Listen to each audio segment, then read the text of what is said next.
नमस्कार कोपरगांवकर। मैं chartered accountant अंकुश जोशी। हमारे साथ ऑनलाइन जो दर्शक जुड़े हैं, हम सबका आरोग्यम धन संपदा इस सत्र में स्वागत करते हैं।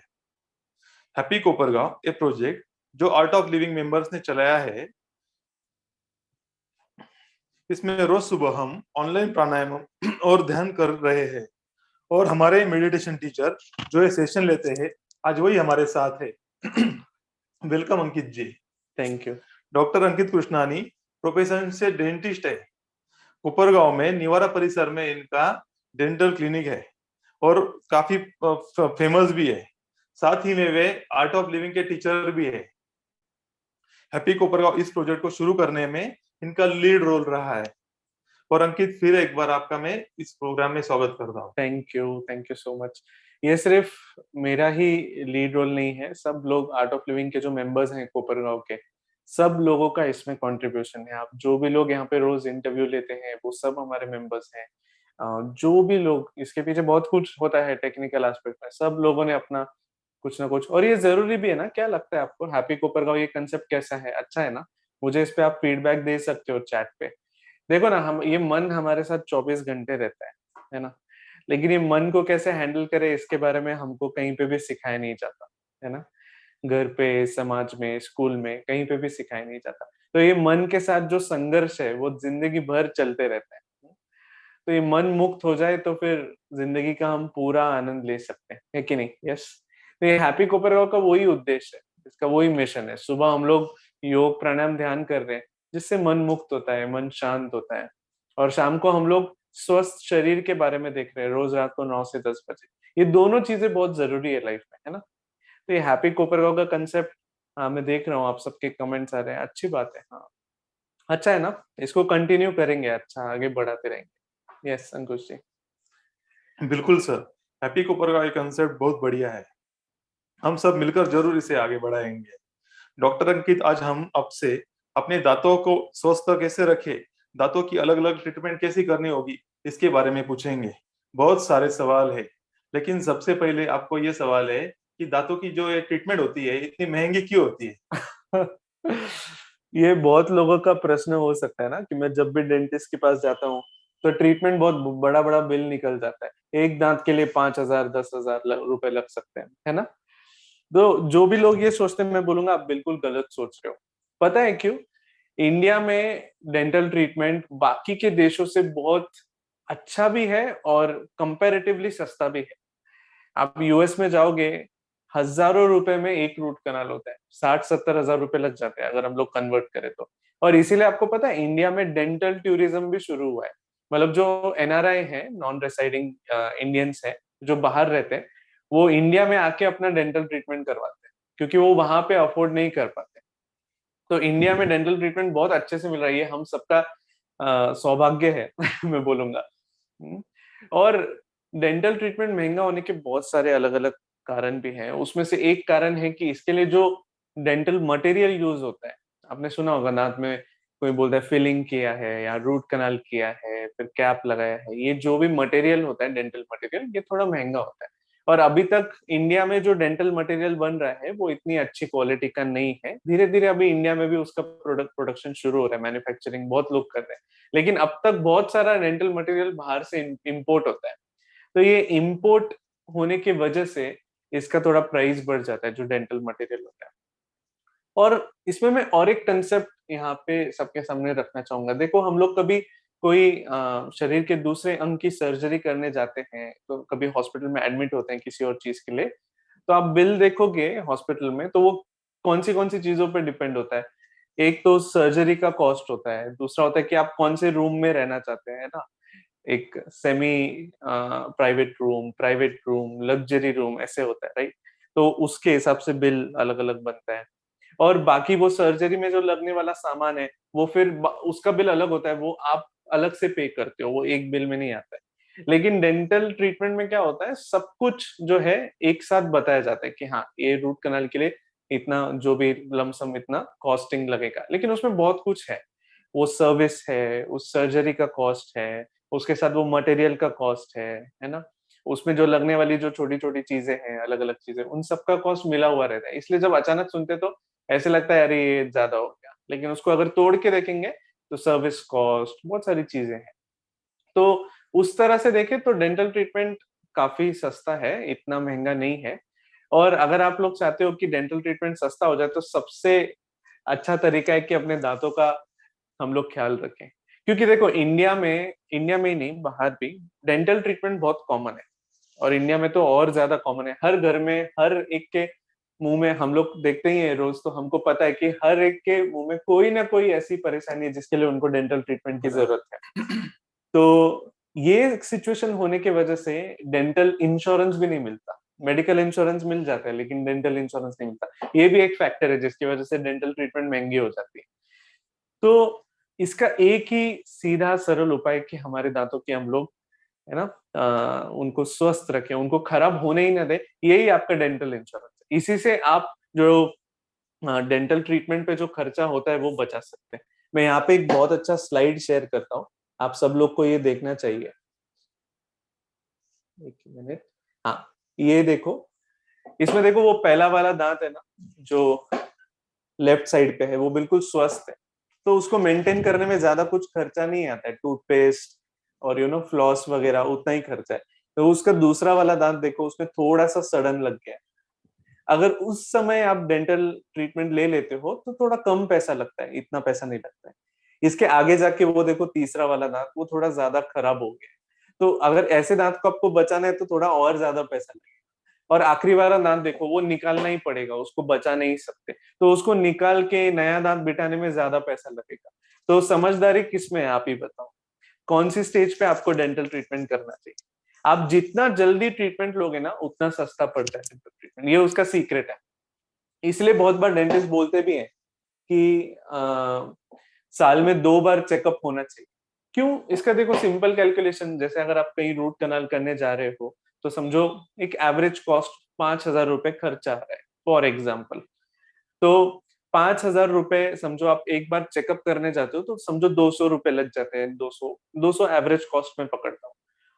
तो 200 करके अगर आप हर साल 2 बार ट्रीटमेंट करते हो, तो कितनी बार आप चेकअप करवा सकते हो 5,000 रुपए में? काफी सालों तक, मुझे लगता है कितने, बराबर 25 बार हो जाएगा। 25 बार हम लोग ये जाके वहां पे चेकअप करवा सकते हैं, है ना। 25 बार आप चेकअप करवाओ, ताकि आपको फिर वो 5,000 एक साथ ना देना पड़े, है ना, और आपके दांत बचे रहे। देखो दांत खराब होता है तो उसके ऊपर कुछ ना कुछ ट्रीटमेंट होती है, वो नेचुरल नहीं रहा, नेचुरल जो था वो तो डैमेज हो गया है। अभी हम लोग उसको आर्टिफिशियल मटेरियल से बना रहे हैं, राइट। उससे अच्छा है नेचुरल जो है, उसको बचाने के लिए बार बार डेंटल चेकअप करना चाहिए। और हाँ, डेफिनेटली डेंटल चेकअप के साथ साथ घर पे भी हम लोग को दांतों का ख्याल रखना है। उसके बारे में भी हम लोग बात करेंगे, कैसे दांतों को हम लोग साफ रखें तो वो दांत खराब होंगे ही नहीं। तो उस पर भी हम लोग देखेंगे, बट उसका सीक्रेट ये है कि जल्दी से जल्दी ट्रीटमेंट कराओ, ताकि कम से कम पैसे में वो सॉल्व हो जाए और आपको दर्द भी सहना ना पड़े। बिल्कुल सही कहा आपने। जैसे कि आपने बताया, दांतों की समस्या बहुत से लोगों को है। हाँ, आपको क्या लगता है कि दांतों का महत्व क्या है आपने शायद? दांतों का महत्व, वो तो उससे पूछना चाहिए जिसके दांत निकल गए। यहाँ पे मैं आपको फिर से एक स्लाइड दिखाता हूँ। हम्म, ये देखो, ये हमारे बॉलीवुड की कोई एक हीरोइन है, मैंने उनको थोड़ा ब्लर किया है ताकि उनका रिस्पेक्ट रहे। तो ये देखो दांतों के बिना उनका पर्सनैलिटी कैसे दिख रहा है। चेहरा वेहरा सब अच्छा है, लेकिन दांतों के बिना कैसे लग रहा है। तो दांत पर्सनैलिटी का बहुत बड़ा हिस्सा है, ये एक महत्व हो गया। दांतों के बिना पर्सनैलिटी उस तरह जमती नहीं है। अभी किसी और की कोई दूसरी फेवरेट हीरोइन होंगी, उनका भी मैं एक पिक्चर दिखाता हूँ, कुछ लोग पहचान गए होंगे इनको। देखो दांत, इस पिक्चर को देखकर आप समझ सकते हो कि दांत अपनी पर्सनालिटी का कितना बड़ा यू नो कितना महत्वपूर्ण भाग है। इसमें मैं ऐड करूंगा, देखो आपका चेहरा है ना, हम सबका चेहरा जो है 3 हिस्सों में हम डिवाइड कर सकते हैं। एक ये ऊपर का हिस्सा, ये एक बीच का हिस्सा जहाँ पे नाक है, होठ है ऊपर का, और ये नीचे का हिस्सा। तो इन तीनों में से एक ही हिस्सा है जिसको हम थोड़ा बदल के अपने चेहरे का जो रंग रूप है वो थोड़ा इजीली बदल सकते हैं, वो है अपने दांत। बाकी कुछ भी बदलना है तो उसके लिए बड़ा बड़ा प्लास्टिक सर्जरी वगैरह की जरूरत पड़ सकती है, बट डेंटल ट्रीटमेंट बहुत इजीली अवेलेबल है। और ये अपनी पर्सनैलिटी को बहुत अच्छा रंग रूप दे सकती है। जैसे मैं आपको एक एग्जांपल दिखाता हूँ। हाँ, ये एग्जाम्पल देखो, देखो ये टेढ़े मेढ़े दांत को सीधा किया गया है इस पेशेंट में, तो पर्सनालिटी में कितना बड़ा फर्क आ गया, है ना। ऐसे और भी एग्जांपल्स हैं, आप इन सब में देखकर ये जान सकते हो कि देखो पर्सनालिटी में कितना फर्क आ गया, पहले का इमेज और बाद का इमेज, ये पहले का इमेज और बाद का इमेज, है ना। और दूसरा तो सबको पता ही, महत्व दांत खाने के लिए इम्पोर्टेंट है। मेरे को याद है, मुझे एक बार क्लिक कब हुआ कि दांत कितने महत्वपूर्ण है, जब एक पेशेंट मेरे पास आई थी, वो ओल्ड एज में थी, कुछ 50-60 की उम्र में होंगी, लेकिन इतनी उम्र में ही उनके बहुत सारे दांत खराब हो गए थे। तो मैंने उनको बहुत सारे दांतों का ट्रीटमेंट बताया, तो ज्यादा ट्रीटमेंट था इसलिए खर्चा भी थोड़ा ज्यादा हो रहा था उनके लिए। तो मेरे सामने ही उन्होंने अपनी अंगूठी निकाल के अपने बेटे को दे दी, सोने की अंगूठी निकाल के बेटे को दे दी। उनके मन में फिक्स था कि मुझे दांत चाहिए ही, और मैं इनसे ही करवाने वाली हूँ, ऐसे उनके मन में फिक्स था। तो मेरे सामने वो अंगूठी निकाल के वो अपने बेटे को दे रही थी और बोल रही थी, ये अंगूठी का क्या काम है, ये कुछ दिखाने के लिए, बट मैं दांत नहीं रहेंगे तो मेरा वजन कम हो गया, मेरे को तो दांत चाहिए, तो ये अंगूठी बेच ले, लेकिन मेरे को डेंटल ट्रीटमेंट करवाना है। बुढ़ापे में दांतों का महत्व सबसे ज्यादा समझ में आता है। अभी भी हमारे पास ऐसे पेशेंट्स आते हैं जहां पे दांत इतना खराब हो गया कि हम उसको बचा नहीं सकते, तो हम जब बोलते हैं कि सर आपको ये दांत निकालना पड़ेगा, अभी 60-70 की उम्र में है, लेकिन ये दांत निकालना पड़ेगा, तो बोलते नहीं सर, ये एक ही तो दांत है जिसपे मैं खाना खा रहा हूँ तो उसको आप कैसे भी करके बचाओ, डबल रेट ले लो। तो ये महत्व फिर ओल्ड एज में पता चलता है। लेकिन अगर आप उस स्टेज पे नहीं जाना चाहते हो, तो अभी से दांतों का ख्याल रखना बहुत जरूरी है। बुढ़ापे में दांतों का खाने के लिए क्या महत्व है, ये पता चलता है। खाना अगर हम ठीक से चबाएंगे ही नहीं, तो एसिडिटी, कॉन्स्टिपेशन, पचन क्रिया की जो भी समस्या है वो शुरू हो जाती है। और ठीक से नहीं चबाने पे भी, समझो दांत हैं भी बट आप ठीक से नहीं खा रहे हो, चबा के नहीं खा रहे हो, तो भी एसिडिटी। इसलिए ये एसिडिटी, कॉन्स्टिपेशन ना बहुत कॉमन हो गया अभी, बहुत लोगों को ये बीमारी होगी, क्योंकि एक मन में ना रेस्टलेसनेस है, तो खाना भी ठीक से आराम से नहीं खाते हैं लोग।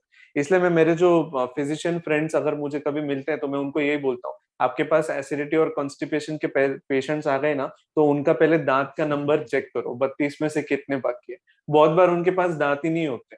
और इसमें क्या होता है फिर, समझो आपके पास दांत नहीं है, तो आगे के दांतों से खा रहे हो या दूसरे साइड से कुछ तो एडजस्ट करके खा रहे हो, तो 3 चपाती की जगह पे पेशेंट फिर 2 ही चपाती खाते हैं, फिर वो न्यूट्रिशन में भी प्रॉब्लम आ जाता है। खाना भी खाने में बहुत चबाना पड़ता है ना, तो दुखने लगता है, तो फिर न्यूट्रिशन में भी प्रॉब्लम होता है उनका, सब कुछ हेमोग्लोबिन और जो भी न्यूट्रिएंट्स अपने शरीर के लिए जरूरत है वो सब कम हो जाते हैं। और ये एक हो गया। दूसरा, दिखने के लिए, जैसे मैंने बोला पर्सनालिटी, इमेजिन करो कल आपका सामने का दांत, आप गिर गए और टूट गया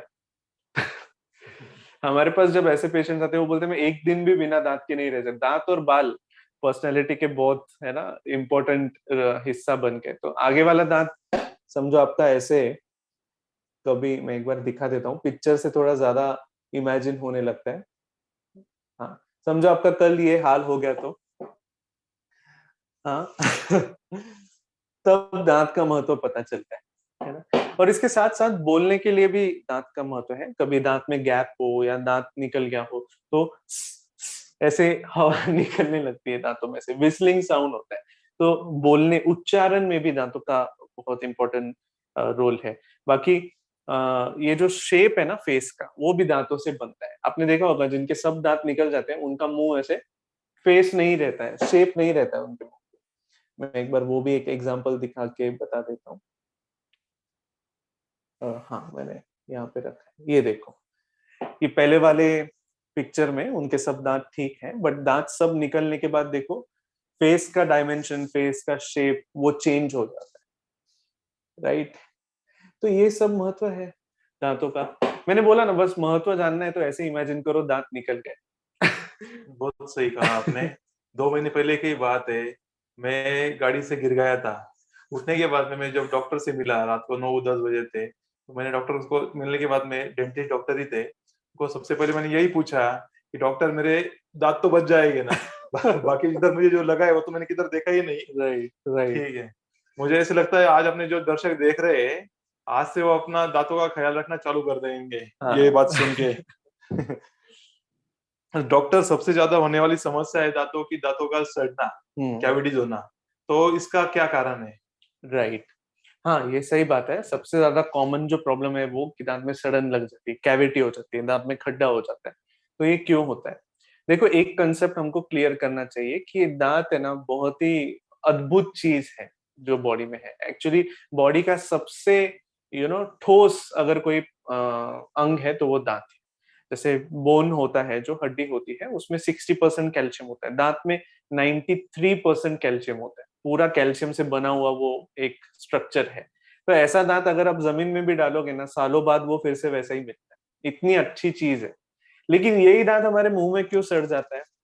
फर्क एक ही है कि खाना जो हम खाते हैं वो दांतों के बीच में फंसता है, जो नीचे नहीं होता है जमीन। और जब वो खाना फंसता है तो वो सड़ने लगता है, और सड़ता है तो इससे ये जो सड़न की प्रक्रिया है उससे एसिड बनता है।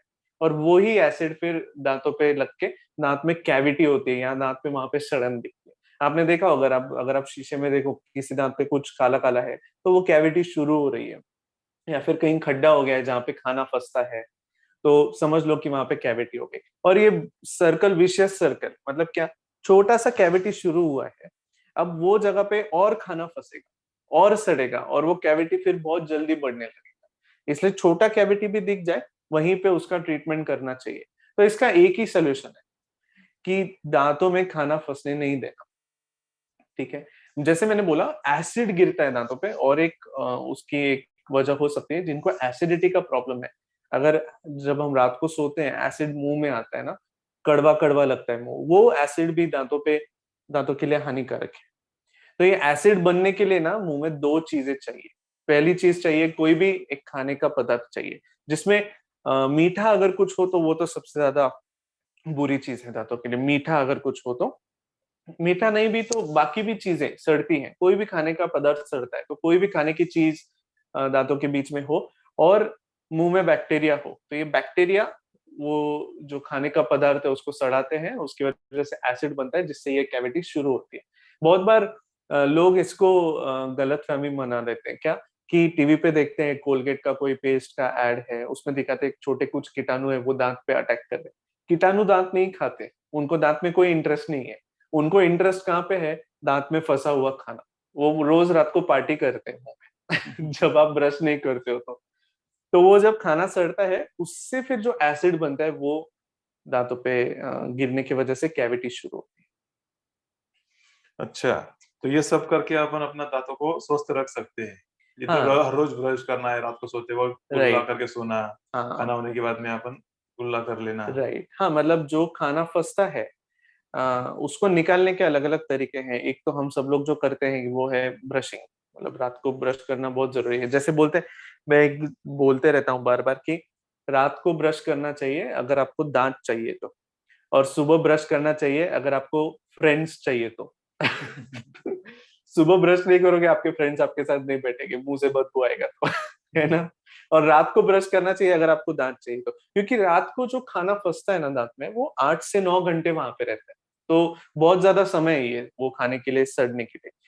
इसलिए मुंह से जो सुबह बदबू आती है वो कहीं और से नहीं आ रही है, वो जो सड़ा हुआ खाना है उसी से आ रही है। तो रात को ब्रश करना। उसके साथ मैं और एक चीज बताना चाहूंगा जो बहुत लोग नहीं करते। ये चीज करना बहुत जरूरी है, इसको फ्लॉसिंग बोलते हैं, जो लोग जानते होंगे, बट मैं बाकी लोगों के लिए एक शेयर करता हूँ। देखो, दो दांतों के बीच में जो जगह होती है ना, वो क्लीन करना भी जरूरत है। अभी देखो, ये ब्रश करने के बाद फिर भी दांतों के बीच का जो जगह है वहां पे कुछ खाना फंसा हुआ रह जाता है, या फिर वहां पे बैक्टीरिया भी होता है। तो इसको क्लीन करना बहुत जरूरी है। तो इसको कैसे क्लीन करेंगे? ब्रश से नहीं होगा, ये फ्लॉस करना पड़ेगा। अभी देखो, फ्लॉस करने का एक तरीका ये है, देखो ये धागा है, फ्लॉस बोलते हैं इसको, जो दांतों के बीच में जाता है और वहां पे जाके ये क्लीन करते हैं। देखो, ये ऐसे पैकेट्स में मिल जाता है किसी भी मेडिकल स्टोर पे। तो ये कैसे करना है, कहीं पे भी आप यूट्यूब पे कोई वीडियो ढूंढ लो, वो बहुत इजी है, इसको आप सीख सकते हो। और अगर ये आपके लिए बहुत ज्यादा मुश्किल है तो ऐसे फ्लॉस पिक्स बोलते हैं इसको, फ्लॉस पिक। देखो, ये टूथपिक जैसा है प्लास्टिक का, इसके बीच में एक धागा है। तो ये धागा भी दो दांतों के बीच में जाता है, जहां से फिर वो दांत क्लीन हो जाते हैं। देखो यहाँ पे कैसे जा रहा है, जहाँ पे मेरा एरो दिख रहा है, दो दांतों के बीच में। इसलिए दो दांतों के बीच में सबसे ज्यादा सड़न होती है, क्योंकि वहां पे क्लीन नहीं होता है। अगर आप ब्रश भी करोगे तो भी वो ठीक से क्लीन नहीं होता है। यहाँ पे और एक इमेज मैं दिखाता हूँ। हाँ, ये छोटा है, ठीक है। तो आप समझ गए ना, दो दांतों के बीच में जो गैप है वो जगह भी क्लीन होना जरूरी है, जो ब्रश से नहीं होता है। तो उसके लिए ये फ्लॉस बहुत जरूरी है। देखो, मुझे पता है कोई चीज मुश्किल होती है तो हम उसको रोज नहीं करते।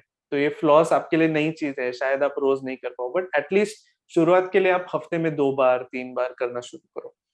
और धीरे धीरे फिर आपको खुद पता चलेगा कि वो जब फ्लॉस निकलता है दांतों के बीच में तो उसमें कितना कुछ फंसा हुआ रहता है ना। और हाँ, टूथपिक यूज मत करना। टूथपिक यूज करना सही नहीं है। टूथपिक से दांतों के बीच में जो मसूड़े हैं उनको उनको हानि पहुंचती है। उसके वजह से उनमें फिर इन्फेक्शन शुरू हो सकता है। इसलिए टूथपिक कभी यूज नहीं करना दांतों के बीच में साफ करने के लिए। ये फ्लॉस सही चीज है, फ्लॉस को यूज करो। और छोटे बच्चों में मैं एक टिप दूंगा कि जब उनको ब्रश करने की आदत लगानी हो, तो पहली बात तो ये समझो, बच्चे वो नहीं करते जो आप बोलोगे, वो करेंगे जो आप करोगे। तो उनके साथ मिरर के सामने रुक कर ब्रश करवाओ और उनको बोलो कि देख, तूने सिर्फ सामने ही किया है, पीछे नहीं किया है। और मैं यूजुअली मेरे पेशेंट्स को बोलता हूँ, जो बहुत बार काम भी करता है, कि एक चार्ट पेपर लगा लो बच्चों के लिए घर पे, और स्टार्स के वो स्टिकर्स आते हैं ना, वो भी लेकर आओ एक पैकेट। तो बच्चे जब भी ब्रश करेंगे रात को, सुबह तो वो करेंगे ही, रात को अगर वो ब्रश करेंगे तो उनको एक स्टार मिलेगा वो चार्ट पेपर पे। और वो चार्ट पेपर के ऊपर ही ना एक खिलौना टांग दो, उनका फेवरेट जो भी रहेगा। तो उनको सिर्फ बोलो कि ये 100 स्टार्स होंगे ना, या फिर छोटा छोटा एम दे सकते हो उनको कि 20 स्टार्स हो जाए तो तेको वो कार मिल जाएगी, 50 स्टार्स हो जाए तो तेको वो साइकिल मिल जाएगा। थोड़ा लालच देकर उनको फिर इसके लिए आप ये करो, आदत आदत मोटिवेट लगा करो, सकते हैं। आदत लगाना चाहिए। ये दो चीजें बहुत जरूरी है, रात को ब्रशिंग और फ्लॉसिंग। ये दो चीजें जरूरी है दांतों को सड़न से बचाने के लिए, वो जो खाना फंसा है दांतों के बीच में वो निकालने के लिए। अगला सवाल सर, जो कि आपको आज तक बहुत से लोगों ने पूछा होगा कि कौन सा टूथ ब्रश और टूथपेस्ट यूज करना चाहिए। ये तो एक सबसे बड़ा मिथ है कि कोई अच्छा टूथपेस्ट हम लोग यूज करेंगे तो दांत बहुत अच्छे क्लीन हो जाएंगे। ये सब मार्केटिंग गिमिक है, ठीक है।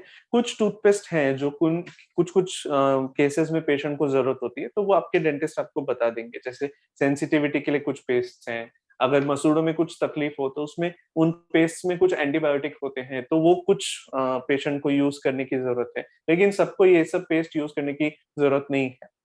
नॉर्मल कोई भी पेस्ट चलेगा, पेस्ट इतना महत्वपूर्ण नहीं है। ज्यादा महत्वपूर्ण जो है वो है ब्रश और ब्रश करने का तरीका। तो और एक इसमें सबसे बड़ी गलती हम लोग करते हैं, हमको लगता है ब्रश जितना कड़क होगा ना उतना अच्छा, वो अच्छे से घिस पाएगा। बिल्कुल गलत। आप ऐसे करोगे तो आपके दांत ही घिस जाएंगे। वो कुछ जो बैक्टीरिया वगैरह, देखो क्या फंसा है हमारे दांतों में, खाना ही फंसा है ना, वो थोड़ी चिपक के बैठा है दांत को कि जो बहुत घिसना पड़ेगा तो ही निकलेगा।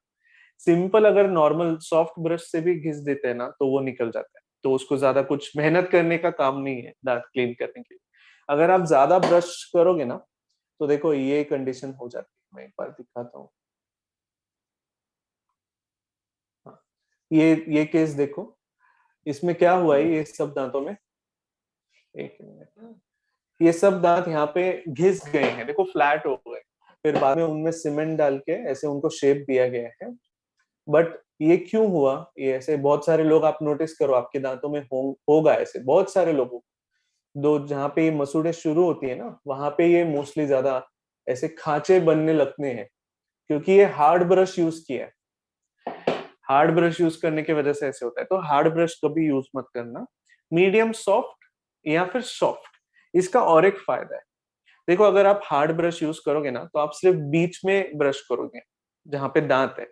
आप मसूड़ों की तरफ नहीं जाओगे, जहां पे गम्स है वहां पे ब्रश नहीं लेके जाओगे, क्योंकि आपको पता है वहां पे जाएगा तो आपको लगेगा मसूड़ों पे। सॉफ्ट ब्रश यूज करोगे तभी कंप्लीट क्लीनिंग होगा, मतलब जहां पे मसूड़े हैं शुरू हो रही हैं, दांत खत्म हो रहा है मसूड़े शुरू हो रही, वहां तक भी आप ब्रश लेके जाओगे अगर सॉफ्ट रहा ब्रश तो यूजुअली मैं बोलता हूँ कि हाँ, मैं ये क्वेश्चंस बाद में लेता हूँ। पहले ये सुन लो कि सॉफ्ट ब्रश यूज करना जरूरी है। दूसरा, ऐसे आगे पीछे ब्रश करना बंद कर दो, वो बिल्कुल गलत है। उससे दांत घिस जाएंगे आपके ऐसे आगे पीछे और ठीक से क्लीन भी नहीं होंगे। तो ब्रश पकड़ के ना ऊपर नीचे आप उसको घुमाओ ऊपर नीचे, हो सके तो ऐसे ऊपर से नीचे स्वाइप करो, फिर नीचे से ऊपर स्वाइप करो जितना हो सके, क्योंकि स्वाइप करते हैं ना तो दांतों के बीच में कुछ होता है तो वो क्लीन हो जाता है। और सामने के दांत के लिए भी करना है। और एक चीज है ब्रशिंग में कि सबसे ज्यादा देखो खराब होने वाला जो दांत है वो है पीछे वाला अक्कल दाढ़, या फिर उस एरिया में। सिंपल है, वो भी क्या लॉजिक है, वो दांत हम लोग क्लीन करने जाते हैं ब्रश से, वो ब्रश पीछे जाके लग जाता है, तो फिर हम 2-3 दिन के लिए तो वहां पे कुछ पेन होता है, फिर ब्रश वहां पे ले नहीं जाते। फिर धीरे धीरे हमारे मन में डर ही बैठ जाता है कि पीछे जाएंगे तो वहां पे लग जाएगा, तो वो आखिरी वाला दांत कभी क्लीन ही नहीं होता है। ब्रश करने के बाद आप देखोगे जीभ घुमा रहे हो, अरे अभी भी उसके ऊपर कुछ लेयर जैसा लग रहा है ना, ऐसा होता है। तो वहां क्लीन करने के लिए ब्रश को हल्के से पहले धीरे धीरे पीछे लेकर, ऐसे फास्ट फास्ट करोगे तो डेफिनेटली लगने वाले। पहले हल्के से पीछे तक लेके जाओ, फिर घुमाओ ना। ये प्रैक्टिस शुरू करो, पीछे लेकर जाओ और फिर घुमाओ। ये जो स्किल है ना दांत को साफ करने का, ये ज्यादा इंपॉर्टेंट है। ये जो कला है दांत को साफ करने की, मैं यूजुअली बोलता हूँ ये भी कला आना चाहिए और जीवन जीने की कला भी आना चाहिए। हाँ। तो ये जो कला है दांत को साफ करने की, ये बहुत इंपॉर्टेंट है। पेस्ट इंपॉर्टेंट नहीं है, पेस्ट का सब मार्केटिंग है। हाँ, सिर्फ पाउडर या वो यूज मत करो, दंत मंजन या पाउडर, उससे भी दांत घिस जाते हैं। अच्छा है वो भी, बट पाउडर से ना बहुत आप रब करोगे ना तो दांत घिस जाएगा। जो इनामल है ना, हाँ, how can we prevent very common problem, ये कॉमन प्रॉब्लम है कैविटी की, और वो होता है दांत में खाना फंसने की वजह से। तो उसके लिए बस ब्रशिंग एंड फ्लॉसिंग, ये दो चीजें अगर आप करोगे ना, मैं बोलता हूँ आपका डेंटल ट्रीटमेंट का खर्चा मिनिमम हो जाएगा, या फिर आपको जरूरत ही नहीं पड़ेगी। प्लस चेकअप करवाते रहो। हो सकता है आपको पता ना चले, लेकिन वो डेंटिस्ट को पता चलेगा। कुछ जगह पे खाना फंसता है, आपको पता ना चले, लेकिन डेंटिस्ट को पता चलेगा। ठीक है, क्योंकि दांत का और एक प्रॉब्लम प्रॉब्लम है या अच्छी बात है, दोनों है, कि दांत का जो ऊपर की सतह है ना वो डेड होती है, उसमें कोई संवेदना नहीं होती है। तो बहुत बार दांत के बीच में कैविटी शुरू हो चुकी होती है, फिर भी पेन नहीं होता है। आप देखोगे कुछ कहीं खड्डा है लेकिन पेन नहीं है। क्यों? क्योंकि जहां तक वो कैविटी हुई है ना, वो डेड पार्ट है दांत का, वहां पे कोई सेंसेशन नहीं है। तो कुछ चीजें आपको पता भी नहीं चलेगी दांतों में चल रही है, वो पता लगाने के लिए डेंटिस्ट के पास जाना जरूरी है। बहुत बार ऊपर से नहीं दिखेगा, एक्सरे निकालोगे तो ही दिखेगा। दो दांतों के बीच में कहीं कैविटी होगी तो ऊपर से डेंटिस्ट को भी नहीं दिखेगा। हाँ, थोड़ा स्किलफुली क्लिनिकल प्रैक्टिस में जो लोग हैं उनको दिख जाता है कि वो थोड़ा ब्लैकिश डिस्कलरेशन है, थोड़ा काला काला हुआ है दांत, बाकी जगह से ये थोड़ा कालापन दिख रहा है, तो डेफिनेटली उसके नीचे कैविटी रहेगा, और फिर वो एक्सरे निकाल के देख सकते हैं। ये सारी चीजें होना जरूरी है। ब्रश करने का स्किल, सॉफ्ट ब्रश, और 2 बार साल में, 2 बार नहीं तो 1 बार कम से कम डेंटिस्ट के पास जाना जरूरी है। क्या जाता है यार, 200 रुपए जाता है, लेकिन आपका लॉन्ग टर्म में वो इंश्योरेंस है। आप ऐसे समझो डेंटल इंश्योरेंस का प्रीमियम भर रहे हो, 200 रुपए वो डेंटिस्ट को देखकर। चाहिए तो एक्सरे निकलवा लो, वही आपका डेंटल इंश्योरेंस है। ये पता अब भी चलेगा तो आपको फिर आगे जाके बड़े प्रॉब्लम के लिए बड़ा खर्चा नहीं करना पड़ेगा। ये इसीलिए फिर डेंटल ट्रीटमेंट, आप देखो डेंटल पेशेंट्स में ना ये साइकिल होता है। उनको छोटा सा कैविटी होता है तब वो डेंटिस्ट के पास नहीं जाते हैं। उसके बाद वो रूट कनाल कराने जाते हैं, तो बहुत लोगों का पेन वो पहली सिटिंग में, दूसरी सिटिंग में खत्म हो जाता है। और डेंटल ट्रीटमेंट का एक प्रॉब्लम है कि बहुत बार मल्टीपल विजिट्स जाने पड़ते हैं, 2 या 3 बार जाना पड़ता है। तो बहुत लोग है ना सेकेंड टाइम नहीं जाते, थर्ड टाइम नहीं जाते, वो ट्रीटमेंट को अधूरा छोड़ देते हैं। फिर वो 2 साल बाद जब दर्द होता है, फिर वो जाता है, फिर डेंटिस्ट बोलता है अभी तो इसको बचा ही नहीं सकते, वो पूरा टूट गया है और पूरा सड़ गया है अभी, so we can not save it, अभी दांत निकालना पड़ेगा। फिर जब दांत निकालते हैं, फिर वहां पे कुछ नया दांत बिठाते हैं तो उसको क्लीन नहीं करते, फिर उसके कैप के आजू बाजू में भी खाना फंसना शुरू होता है। ये सब क्या है पता है? ये लापरवाही है। जब कैविटी हुआ तब भी नहीं दिखाया। जब रूट कनाल शुरू किया तो आधे में छोड़ दिया क्योंकि दर्द खत्म हो गया, और ऐसे सोचा अभी दर्द तो चले गया, पूरा ट्रीटमेंट की कोई जरूरत नहीं। बहुत लोग रूट कनाल करते फिर कैप नहीं लगाते, ये भी लापरवाही है। रूट कनाल के बहुत सारे केसेस में, मोस्ट ऑफ द केसेस में कैप की जरूरत है। कैप के बिना वो रूट कनाल वाला दांत टूट जाता है, वो कैप नहीं लगाओगे, ये भी लापरवाही है। फिर अगर कैप लगता है तो फ्लॉसिंग करना जरूरी है कैप के आसपास, या वो कैप की जगह पे ब्रशिंग करना जरूरी है। कैप लगाया है, अभी रात को ब्रश नहीं कर रहे, पहले की आदत अभी तक है, तो वो कैप के बाजू वाला दांत खराब हो जाएगा या फिर कोई और दांत खराब हो जाएगा। डेंटल पेशेंट्स में ये होता है, एक ही पेशेंट हमारे पास पूरी जिंदगी भर आते रहता है। तो मैं वही बोलता हूँ पेशेंट्स को, आप एक दांत खराब किया था 2 साल पहले, अभी दूसरा क्यों करके आए? दूसरा कोई दांत खराब नहीं होना चाहिए, ऐसा एम बना लो। 2 एम बना लो आप लोग, सब लोग, कि कोई दांत खराब नहीं होने देना है। और मेरे को जब मैं 60 साल का 70 साल का होऊंगा तो मुझे खाने के लिए दांत चाहिए। ये 2 एम चाहिए, वो मोटिवेशन फैक्टर रखो, ठीक है। और रोज रात को ब्रश करो, फ्लॉसिंग करो। यस। तो आपके हिसाब से दांतों को अच्छा रखने के लिए टूथ ब्रश कौन सा या टूथपेस्ट कौन सी यूज करनी, उससे ज्यादा महत्व हुआ? हाँ, ब्रशिंग कैसे स्टाइल। करते हैं वो यस, इम्पोर्टेंट है। राइट। और रात को सोते वक्त ब्रश करके सोना ज्यादा और फ्लशिंग इम्पोर्टेंट। करना ये भी उतना ही ज्यादा यस। इम्पोर्टेंट है। यस। दांतों के ट्रीटमेंट में सबसे ज्यादा जाने जाने वाली ट्रीटमेंट है रूट कैनाल। हाँ। तो उसके बारे में थोड़ा विस्तार से बताइए कि वो ट्रीटमेंट क्या होता है। हाँ, रूट कनाल ट्रीटमेंट, यस। तो चलो मैं आपको है ना एक 5 मिनट का कुछ वीडियो दिखाता हूँ। ये चीज अगर आप समझ जाओगे ना तो आपके बहुत सारे क्वेश्चंस क्लियर हो जाएंगे। मैं देख रहा हूँ बहुत सारे क्वेश्चंस आ रहे हैं ये रूट कनाल के बारे में, कैविटी के बारे में। ये सब कुछ क्लियर हो जाएगा, बस ये चीज ध्यान से देखो। दीपक सर, आप मुझे बता सकते हो कि वो शेयर हो रहा है कि नहीं ठीक से?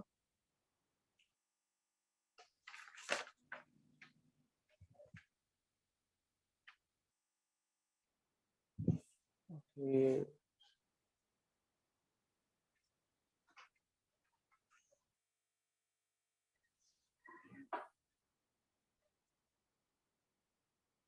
तो जैसे मैं यहाँ पे 2 वीडियोस रखता हूँ, एक ये वाला और एक ये वाला। चलो ये वाला वीडियो देखो आप लोग, जो लेफ्ट साइड पे है। ये दांत को देखो, दांत है ना 3 परतों से बना हुआ है। एक है ये व्हाइट वाला परत, ठीक है, इसका नाम जानना है तो इसको इनामल बोलते हैं।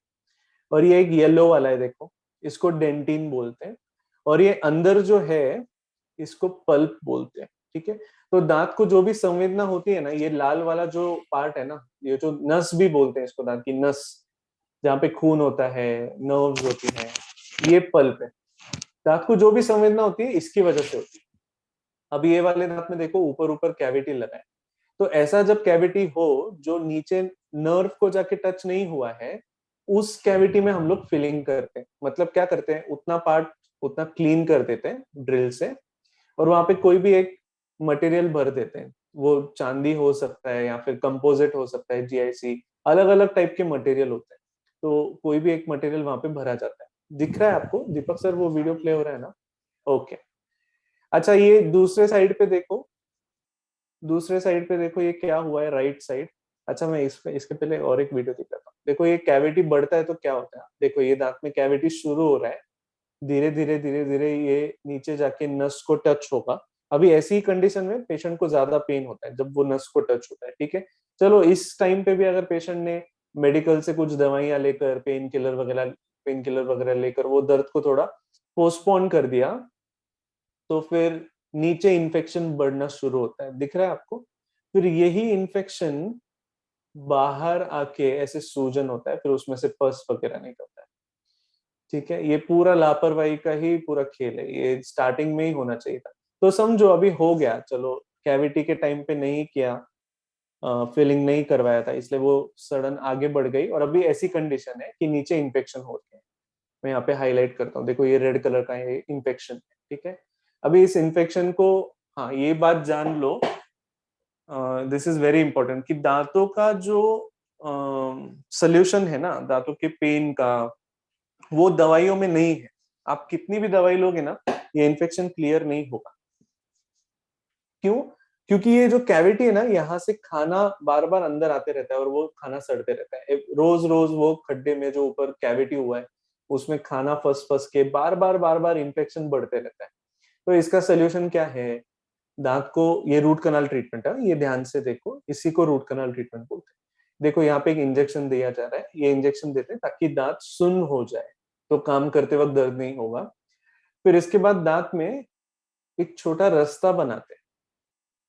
देखो रास्ता बन गया, अब उसमें से एक मशीन, छोटी सी एक एक इक्विपमेंट है, देखो ये दिख रहा है पतला सा, ये नीचे जाके सारा इन्फेक्शन निकाल दिया जाता है, ठीक है। अब ये दांत पूरी तरह खाली हो गया है, नीचे इन्फेक्शन भी चले गए। कुछ दिन दांत को ऐसे रखा जाता है, ठीक है, जरूरत पड़ने पे। जरूरत नहीं हो तो उसी दिन कर सकते हैं। और फिर अगली सिटिंग में ओपन करके ये जो खाली जगह है जो हमने पहली बार निकाल दी थी वहां से नस, उसको फिर से भरा जाता है। उसको हम खाली नहीं रख सकते, तो उसको भरते हैं, बाहर से एक मटेरियल होता है, और फिर ऊपर तक परमानेंट फिलिंग करते हैं। अभी ऊपर का खड्डा ऐसे नहीं रख सकते हैं ना, जो रास्ता बनाया था वो भी बंद कर देते। तो दांत को ओपन किया था, अभी क्लोज कर दिया। ऐसे में अगर आप दांत को छोड़ दोगे तो बहुत बार दांत टूट जाता है। इतना करके काफी नहीं है। देखो ऐसे अभी दांत ठीक है, अभी इसमें कोई खाना नहीं फंसेगा, नीचे भी इन्फेक्शन निकाल दिया है, पेन नहीं होगा अभी आपको कुछ, लेकिन दांत टूट सकता है क्योंकि उसके अंदर मशीन चलाया गया है, वो दांत अंदर से वीक हो गया है। तो इसका सोल्यूशन क्या है, दांत को बाहर से ऐसे छोटा आकार दिया जाता है और फिर उसके ऊपर कैप आती है। तो यही रूट कनाल ट्रीटमेंट। जो कैविटी छोटा था उसमें फिलिंग होता है, कैविटी नीचे नस को जाके लग जाता है, तो उसमें रूट कनाल ट्रीटमेंट होता है। रूट कनाल ट्रीटमेंट बहुत बार एक सीटिंग में होता है, 2 सीटिंग में होता है, बहुत बार बहुत बार जब पेशेंट्स आते हैं ना इन्फेक्शन ज्यादा ही होता है, इसलिए 2 या 3 सीटिंग लग जाता है। फिर उसमें कैप भी लगाना होता है, कैप का जो इम्प्रेशन है, माप बोलते हैं ना, कैप की माप लेनी पड़ती है, वो सब भी करना होता है। तो 2 या 3 सीटिंग में ये रूट कनाल कंप्लीट हो जाता है। हाँ। अच्छा। तो अपन दांतों को साफ रख के हम्म। दांतों के बहुत से प्रॉब्लम सॉल्व कर सकते हैं। यस। लेकिन उसके पूरा साफ रखने के बाद में भी यदि अपने मुंह को बदबू आ रही हो हाँ, तो क्या करना चाहिए? देखो ये बहुत ही अच्छा क्वेश्चन है, क्योंकि बहुत लोग इसके थ्रू जाते हैं लेकिन वो पूछ नहीं पाते किसी को। डेंटिस्ट को भी पूछने में कुछ लोगों को शर्म आती है कि भाई मेरे मुंह से बदबू आ रही है तो मैं क्या करूं। तो देखो कोई भी बीमारी का सोल्यूशन कैसे होता है, पहले कारण ढूंढना पड़ता है, और फिर वो कारण निकाल दोगे तो वो बीमारी चले जाएगी। वैसे ही ये जो बदबू है, इसके जो जो कारण है उसमें से देखो आप में कौन सा कारण है, उसकी वजह से बदबू आ रही है, तो वो कारण निकाल दोगे तो बदबू भी चले जाएगी। जैसे सबसे इंपॉर्टेंट या कॉमन जो मैं देखता हूँ, ब्रश करते हैं, फ्लॉसिंग भी चलो आप कर रहे हैं, लेकिन टंग क्लीन नहीं करते। बहुत लोग, उनको अजीब लगता है, उल्टी जैसा होता है टंग क्लीनिंग करने में। टंग, अगर आप जीभ का पिक्चर देखोगे माइक्रोस्कोप के नीचे, तो बहुत सारे छोटे छोटे उसमें पैपिला होते हैं, ऐसे प्रोजेक्शंस होते हैं। उस सबके बीच में ना आप जो भी खाते पीते हो उसकी एक लेयर जम जाती है। वो लेयर भी तो बैक्टीरिया के लिए खाना है ना, वो भी तो सड़ेगी। हमको दिखती नहीं है, वो व्हाइट कलर की लेयर दिखती है, कभी दिखती भी नहीं है, लेकिन वो बैक्टीरिया के लिए बहुत बड़ा पार्टी मटेरियल है, वो पार्टी करेंगे उस पे। तो वो लेयर निकालना भी जरूरी है, वो टंग क्लीनिंग से होता है। टंग क्लीनिंग, टंग स्क्रैपिंग बोलते हैं। तो इसके लिए बहुत सारे टंग क्लीनर्स है मार्केट में, यूज करो। हो सके तो कॉपर का लो, क्योंकि वो रस्ट नहीं होता है, या फिर प्लास्टिक का ले सकते हो, बट प्लास्टिक एनवायरमेंट के लिए अच्छा नहीं है, तो कॉपर का मिल जाए अगर तो बहुत अच्छा है। मैं कॉपर का यूज करता हूँ जो टंग क्लीनर होता है। आप वो टंग क्लीनिंग करोगे ना, आप देखोगे अरे टंग पे इतना लेयर होता है।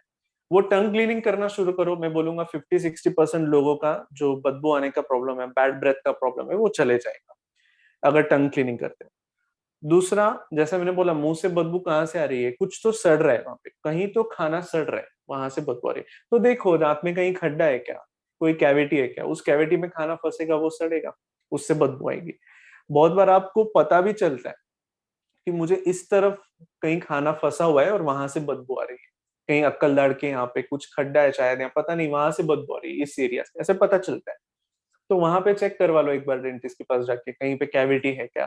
पेन नहीं हो रहा होगा लेकिन बदबू आ रही है, मतलब खाना फंस रहा है, खाना सड़ रहा है, तो वो जगह क्लीन करवा लो, फिर वापस ना फंसे इसके लिए कुछ देख लो, या फिर फ्लॉसिंग वगैरह शुरू करो। अगर गैप बन गया है दांत में, वहां पे फिलिंग की जरूरत नहीं है, तो फ्लॉसिंग वगैरह शुरू करो। ये एक हो गया। दूसरा, जिनको कॉन्स्टिपेशन का बीमारी है, ये teeth types and rates, rate वो सबके लिए अलग होते हैं। हाँ, कॉन्स्टिपेशन का जिनको प्रॉब्लम है, देखो ये सब कनेक्टेड है ना। हमारे घर पे सुएज का चेम्बर रहता है ना, हमारा जो बाथरूम का जो भी लाइन होता है, पाइपलाइन होता है, वो अलग से जाता है, राइट। उसका आप देखोगे, उसका जो उसमें जो गैस बनती है वो ऊपर तक जाती है, वो ऊपर के पाइप तक जाती है। देखा है आपने, वो टेरेस पे ऊपर पाइप लगाया जाता है हाँ। जिससे गैस निकल जाती है। ये सब कनेक्टेड वैसा ही है। पेट में सब कुछ पचन हो रहा है, उसके नीचे फिर जो मल है वो सब वहां पे स्टोर किया जाता है, स्मॉल इंटेस्टाइन, वो यहाँ पे भी कनेक्टेड है ना। तो उसका ही गैस, उसकी बदबू मुंह से भी आती है कॉन्स्टिपेशन में, जो कॉन्स्टिपेशन उनको नोटिस होगा ही। दूसरा एक कारण है, मुंह जब सूख जाता है, ड्राई माउथ। ये डायबिटीज में बहुत होता है, डायबिटीज में ड्राई माउथ होता है, या फिर आप दिन भर पानी नहीं पी रहे हो, किसी दिन उपवास वगैरह कर रहे हो, तो फिर उपवास वगैरह कर रहे हो तो मुंह सूखा हुआ रहता है, तो उस दिन बदबू आ सकती है। ठीक है, तो बस पानी पियो, बीच बीच में कुल्ला करते रहो। हाँ, खाने के बाद भी कुल्ला करना जरूरी है, खाने के बाद कुल्ला करते रहो। जैसे हम लोग खाने के बाद हाथ धोते हैं, तो वही जो खाना हाथ में लगा हुआ होता है वो मुंह में दांतों के बीच में फंसा हुआ है, आप ऐसे कैसे छोड़ सकते हो? कभी आप ऐसे बोलोगे क्या दाल चावल खाने के बाद, चलो मैं आज हाथ नहीं धोता हूँ? नहीं ना, अच्छा लगेगा क्या? यहाँ पे सब लगा हुआ है, वही मुंह में लगा हुआ रहता है, वही फिर सड़ता है। ठीक है, तो खाने के बाद कुल्ला वो सब करते रहो। हाँ, कॉन्स्टिपेशन हो गया, ड्राई माउथ हो गया, कहीं पे कहीं कैविटी होगा तो उससे भी बदबू आ सकता है। कभी कभी है ना, सर्दी होती है ना, देखो ये सर्दी यहाँ पे होती है नाक में, तो वो नाक और गला ये सब कनेक्टेड हो, सर्दी के टाइम पे या फिर थ्रोट इन्फेक्शन है तभी भी मुंह से बदबू आती है, बट वो टेम्पररी होता है। आप समझ जाओ कि आपको सर्दी हुई है या थ्रोट इन्फेक्शन हुआ है, उसके वजह से बदबू आ रही है। बाकी मेरे को लगता है दैट्स इट, टंग क्लीनिंग करो, ये सब कारण है उतना, ये कॉमन कारण है। बाकी कुछ खाने की पदार्थ है जिसकी वजह से बदबू आ सकती है, ऑनियन गार्लिक वगैरह खाओगे तो वो तो आपको समझ जाएगा कि उसकी वजह से बदबू आ रही है। ये माउथ वॉश से है ना, इसको ये करने का ये मत करो, ट्राई मत करो कि बदबू आ रही है तो मैं माउथ वॉश कर लेता हूँ। ये कैसा हुआ पता है, आपने नहाया नहीं है, आप डीओ मार रहे हो। सोल्यूशन क्या है, नहाना सोल्यूशन है, ताकि वो बदबू आए ही ना, आप उसके ऊपर सिर्फ डीओ, इसलिए माउथ वॉश यूज करोगे 10-15 मिनट थोड़ा फ्रेश लगेगा, फिर से मुंह से बदबू आने लगेगा। सो वो, और बदबू का सबसे बड़ा प्रॉब्लम यही है, वो परफ्यूम के जैसा ही है। परफ्यूम खुद को नहीं आता है, वो दूसरों को आता है, वैसे बदबू खुद को नहीं आता है, दूसरों को आता है। वो आपको पता भी नहीं चलेगा, आपके मुंह से बदबू आती है। बराबर है। तो आपका अगर कोई अच्छा दोस्त होगा तो उसको धीरे से पूछ लेना, ऐसा तो नहीं है ना? तो हाँ, ये सब कारण है, तो कारण निकालो, वो चले जाएगा। एक डेंटल क्लिनिक में कौन कौन सी टाइप की ट्रीटमेंट दी जाती है? हाँ, बहुत कुछ है डेंटल ट्रीटमेंट्स में, बहुत कुछ है। कॉस्मेटिक ट्रीटमेंट्स है, जहाँ पे दांत का शेड चेंज किया जाता है, अगर पीले दांत है तो उनको व्हाइट किया जाता है, या फिर सामने वाले दांत अच्छे शेप में नहीं है, साइज में नहीं है, तो उनके ऊपर ट्रीटमेंट होती है। वीनियर्स होते हैं, अभी कॉस्मेटिक में बहुत कुछ है। अगर दांत आपके बड़े नहीं, छोटे छोटे दिख रहे हैं, उनको बड़ा करना है, उनका साइज बढ़ाना है, वो भी। कुछ कुछ लोगों का गमी स्माइल होता है, मतलब ऊपर जो मसूड़े है वो ज्यादा दिखता है। अक्षय कुमार को देखा है ना आपने, गमी स्माइल है, मतलब मसूड़े ज्यादा दिखती है स्माइल करते वक्त, तो वो भी एक कॉस्मेटिक ट्रीटमेंट हो जाता है। और फिर दांत से रिलेटेड जो भी ट्रीटमेंट्स हैं, फिलिंग हो गया, रूट कनाल हो गया, या फिर दांत फ्रैक्चर होता है, कभी निकालना पड़ता है, कभी लेट हो जाता है, तो अक्कल दाढ़ का प्रॉब्लम होता है, विजडम टूथ का, वो निकालनी पड़ सकती है। ऐसे दांत से रिलेटेड जो भी प्रॉब्लम है, और मसूड़ों से रिलेटेड जो भी प्रॉब्लम है, मसूड़ों में इन्फेक्शन हो, ब्रश करते वक्त ब्लीडिंग आ रहा हो, या फिर मसूड़े नीचे से रख रही हो, दांत हिलने लगे हो, लूज हो गए हो, दांत में अचानक गैप बन गया हो, ये सब चीजों पे भी ट्रीटमेंट होता है। उसके साथ साथ देखो, ये जो दांत है ना, इधर भी कनेक्टेड है, ये जॉइंट से कनेक्टेड है। आपका आ बंद होता है, वो यहाँ पे जॉइंट होता है, उसको टेम्पोरोमैंडिबुलर जॉइंट बोलते हैं। जैसे पैर ऊपर नीचे करते हो तो घुटने में जॉइंट है, वैसे ये आ बंद करने का जॉइंट यहाँ पे। तो ये जॉइंट में भी कभी कभी तकलीफ होती है, तो उसका सोल्यूशन दांतों में होता है। एक ही साइड खाना, या फिर पूरा दांत, समझो बहुत सारे दांत निकल गए तो दांतों का बैलेंस चले जाता है, जिसका असर जॉइंट पे दिखता है। तो ये जॉइंट का ट्रीटमेंट भी डेंटल क्लिनिक में होता है। कुछ लोगों को, अभी दिस इज वेरी इंटरेस्टिंग, कुछ लोगों को है ना खर्राटे लेने की आदत होती है। तो वो क्यों होता है पता है? क्योंकि कुछ लोगों का नाक का जो अंदर का पैसेज होता है वो अगर छोटा रहेगा, और उनका फेस का जो प्रोफाइल है, जो ऊपर की हड्डी है, वो भी छोटा रहेगा। वो हड्डी अगर बढ़ाना है, मतलब उसको एक्सपांड करना है, ये नाक के पैसेज को थोड़ा खुला करना है, तो वो भी डेंटल ट्रीटमेंट से होता है। लेकिन वो सिर्फ छोटे बच्चों में हो सकता है, बड़े लोगों में भी हो सकता है, बट उसका प्रोग्नोसिस, मतलब वो कितना सक्सेसफुल रहेगा, वो थोड़ा डाउटफुल हो जाता है। इसलिए जो टीन हैं उनके लिए ये ट्रीटमेंट हो सकता है कि उनका, अगर वो भागते वक्त सांस फूलने लगती है, तो हो सकता है उसका सोल्यूशन यहाँ पे हो। उनका अगर ऊपर का जो हड्डी है, ऊपर जो पैलेट टाड़ू बोलते हैं, उसको अगर हम चौड़ा कर लें तो वो सोल्यूशन हो सकता है। और टॉन्सिल्स अगर उनको होते हैं तो भी सांस लेने में तकलीफ होती है तो। और हाँ, इसके साथ साथ जो भी फ्रैक्चर्स होते हैं, हड्डी के फ्रैक्चर ऊपर नीचे, वो सब भी डेंटल ट्रीटमेंट में आता है, डेंटल क्लिनिक में होता है। प्लस दांत निकल गया है, नया दांत लगाना है, उसमें अलग अलग तरीके होते हैं। पेन में निकलने वाली बत्ती सी देखा होगा आपने, वो भी होता है। ब्रिज होता है, इम्प्लांट होता है। और एक जो महत्वपूर्ण चीज है, जो डेंटिस्ट आपको सबसे पहले बता सकता है, वो है ओरल कैंसर। अगर आपको कोई हैबिट है तंबाकू वगैरह कुछ खाने की, तो आपका डेंटिस्ट आपको बता सकता है कि ओरल कैंसर है कि नहीं है। अगर जरूरत पड़े तो जो टेस्ट है वो सब वो बता सकते हैं। बाकी फिर जो भी छोटी छोटी चीजें होती है, छाले आते हैं या कहीं पे कुछ कहीं पे कोई गांठ दिख रही है, वो सब चीजें भी आती है। कभी लिप पे गांठ आ जाती है या बार बार छाले आते हैं, ये सब चीजों का भी ट्रीटमेंट। और एक ट्रीटमेंट जो जीभ कुछ लोगों के नीचे लगी हुई रहती है तो वो तोतला बोलते हैं, तो वो जीभ को भी फ्री करने का ट्रीटमेंट डेंटल क्लिनिक में होता है। तो डेंटल क्लिनिक में ना बहुत स्कोप है, मतलब ये उसमें ट्रीटमेंट्स का बहुत स्कोप है। हमें ऐसा लगता है सिर्फ वहां पे फिलिंग रूट कनाल होता है, नहीं, वो बहुत सारी चीजों पे ध्यान दिया जाता है। जो जो आपको मुंह में दिखता है सब पे हम लोग ट्रीटमेंट अच्छा, करते रहते हैं। एक आखिरी सवाल सर। बहुत से लोगों को डेंटल ट्रीटमेंट लेते वक्त डर लगता है। कोई हाँ इंजेक्शन देते हैं दांतों में, या दांत निकालना हाँ, होता है, या अलग अलग तरीकों से। तो राइट। उससे कैसे अपन बाहर आ सकते हैं? देखो ये भी एक रीजन है लापरवाही का, मतलब कुछ लोग डेंटल ट्रीटमेंट करवाना चाहते हैं बट उनको डर बहुत लगता है, इसलिए वो डेंटल ट्रीटमेंट नहीं करते। इसका एक सोल्यूशन ये है कि बच्चों को आप डराओ मत। डेंटल ट्रीटमेंट करवाने जाते हैं, चल तेरे को डेंटल ये तेरा दांत ही निकाल देते हैं तेरे को, चल वो डॉक्टर के पास इंजेक्शन। डॉक्टर का डर बच्चों में जब जाता है ना, वो जिंदगी भर रहता है। आपके अंदर ये डर कहाँ से आया? वही डर है। आप हॉस्पिटल जाते हो, अचानक मन की स्थिति पूरा डाउन हो जाती है।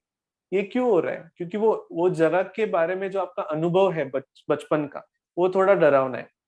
अचानक आपको पकड़ के ट्रीटमेंट हो रहा है, पकड़ के इंजेक्शन लगा रहे हैं, ऐसे मत करो। मैं तो बोलूंगा आप बच्चों को एक बार डेंटिस्ट के पास लेके जाओ, उनको बोलो चलो आपको एक फ्रेंड से मिलाते हैं। बिना किसी वजह के लेके जाओ और डेंटिस्ट से मिलाओ और उनको दिखाओ। वो चेयर पे बिठा के बोलो चलो ये एरोप्लेन है, देखो ये ऊपर नीचे जाता है। ऐसे उनको अलग अलग चीजों से रूबरू करवाओ डेंटल ट्रीटमेंट में, डेंटल क्लिनिक में क्या क्या होता है, ताकि उनको उस जगह पे डर ना लगे और वो जिंदगी भर फिर ये डर लेकर ना घूमे जैसे आप घूम रहे हो अभी। तो ये एक चीज है। दूसरा, पूर्वाग्रह। कोई दूसरा पेशेंट ट्रीटमेंट करके आया है किसी और जगह पे, और फिर वो पेशेंट्स अगर मुझे आकर बोलते हैं कि सर मेरे को तो मेरा दोस्त ने बोला बहुत दर्द होता है, तो मैंने बोला नहीं, अभी वैसा नहीं है। मेरे क्लिनिक में हुआ है क्या उनका ट्रीटमेंट? नहीं हुआ है। पूर्वाग्रह मत रखो, जजमेंट मत रखो। हर बार डेंटल ट्रीटमेंट पेनफुल नहीं होता है, most of the time painless होता है। तो आजकल बहुत टेक्नोलॉजी आ गई है, अभी पूरे अच्छे से एनेस्थेशिया देकर उसको अच्छे से पेनलेस ट्रीटमेंट्स पॉसिबल है डेंटल ट्रीटमेंट, इसमें कोई डरने की बात नहीं है। आप बस जैसे फ्लाइट में बैठे हो, देखो फ्लाइट में बैठते तो कैसे वो चेयर होती है, राइट, और फ्लाइट का कुछ आवाज आता है, जो लोग प्लेन में बैठे होंगे वही चीज डेंटल क्लिनिक में हो रही है। आप एक चेयर पे बैठे हो, वो अच्छा कंफर्टेबल होता है, बस आवाज होती रहती है कुछ मशीन्स की, वो ड्रिल की और पानी। तो जाके सिर्फ देखो, मेरे क्लिनिक में तो मैंने एक बोर्ड ही लगा दिया है, अगर आपको डेंटल ट्रीटमेंट से डर लगता है तो पहले मुझे बता दो, ताकि मैं वो पेशेंट को बिठा के सब बताता हूँ कि देख भाई पहले ये होगा, देख तेरे मुंह में पानी आएगा, डरना मत, तेरे को कुछ भी तकलीफ हो तो हाथ ऊपर। कम्युनिकेशन, डॉक्टर के साथ कम्युनिकेशन, वो डॉक्टर का भी उसमें रोल है कि वो पेशेंट के साथ कम्युनिकेट करे। बच्चे भी आते हैं ना, मैं पहले दिन पे ट्रीटमेंट नहीं करता हूँ, उनको बोलता हूँ कि कल लेकर आओ, आज सिर्फ मिला के जाओ। अचानक उसको बिठा के इंजेक्शन दो, वो बोलेगा अरे क्या हो गया मेरे जिंदगी में अचानक। तो वो पूरा डर जाते हैं, ऐसे नहीं होना चाहिए। Communication is the key. और आप भी थोड़ा जाके देखो, कुछ बड़ी चीज नहीं है, सब पेनलेस है। और जिस चीज को हम जानते नहीं ना, उसका डर होता है। थोड़ा जान लो ट्रीटमेंट्स को, जैसे अभी मैंने सब बताया, इट्स वेरी इजी, कोई बड़ी बात नहीं है। तो ये सब मन से जुड़ा हुआ डर है। हाँ हाँ और आप एक मेडिटेशन टीचर हो, हाँ। तो आपको क्या लगता है स्पिरिचुअल टाइप से अपन इससे कैसे बाहर आ सकते हैं? सिर्फ डर ही नहीं, ये देखो ये हैप्पी कोपरगांव के पीछे यही तो कंसेप्ट है, ठीक है, कि मन के बारे में हमको कुछ ज्यादा पता नहीं होता है। चलो मैं आपको एक स्टोरी बताता हूँ छोटा सा।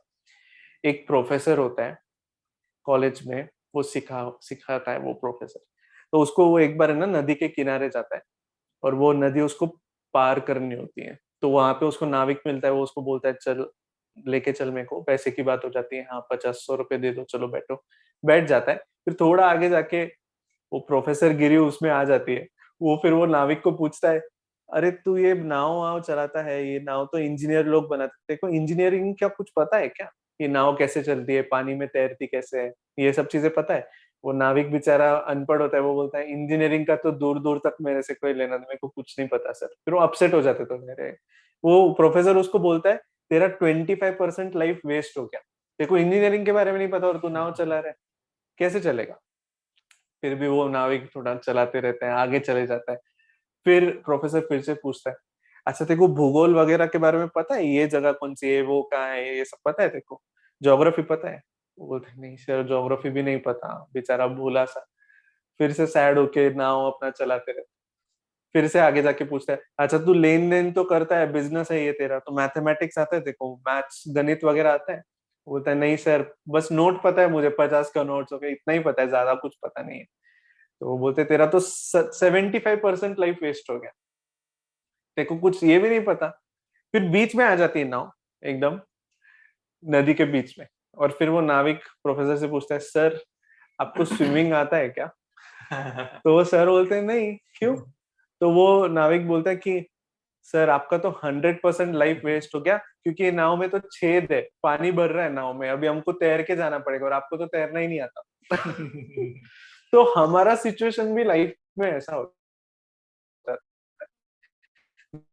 देखो ना, हमने 15 साल 20 साल कितना कुछ सीखे भैया, स्कूल में कॉलेज में बहुत कुछ कुछ नई नई चीजें सीखी हम लोगों ने, गिटार चलाना, ये सब जरूरी है, ये सब स्किल, ये जो कला है या फिर ये जो कौशल्य है, ये सब जरूरी है। लेकिन मन को संभालने का जो कौशल्य है वो हम लोगों ने नहीं सीखा, या फिर कहीं सिखाया ही नहीं गया। इसलिए 24 घंटे जो हम मन हमारे साथ रहता है, हम लोग 24 घंटे उसके साथ संघर्ष करते हैं। देखो मन अच्छा होता है तो कोई भी सिचुएशन आपको अच्छा लगेगा। सोचो ना, आप मुंबई में लोकल ट्रेन में घूम रहे हो, बहुत भीड़ भाड़ है, और आपको गर्मी, वो चिपचिपाहट कुछ पसंद नहीं आ रहा है। बट अचानक एक स्टेशन गया, दो स्टेशन, आप फ्रस्ट्रेट हो रहे हो, इरिटेट हो रहे हो, बट अचानक आपको आपका दोस्त मिल जाता है उसी ट्रेन में या उसी बस में, और आप उसको बोलिए, "हे, रोहन कैसा है तू, मस्त है, अरे क्या हो रही स्कूल की यादें, ये वो बात करने लगते हो, मन का स्थिति बदल गया। और फिर आपका स्टेशन आ गया और आप उतर गए। तो जब आपको वो दोस्त मिला, वहां से लेकर आप देखो, वो चिपचिपाहट, वो जो गर्मी, वो सब वैसा ही था ना।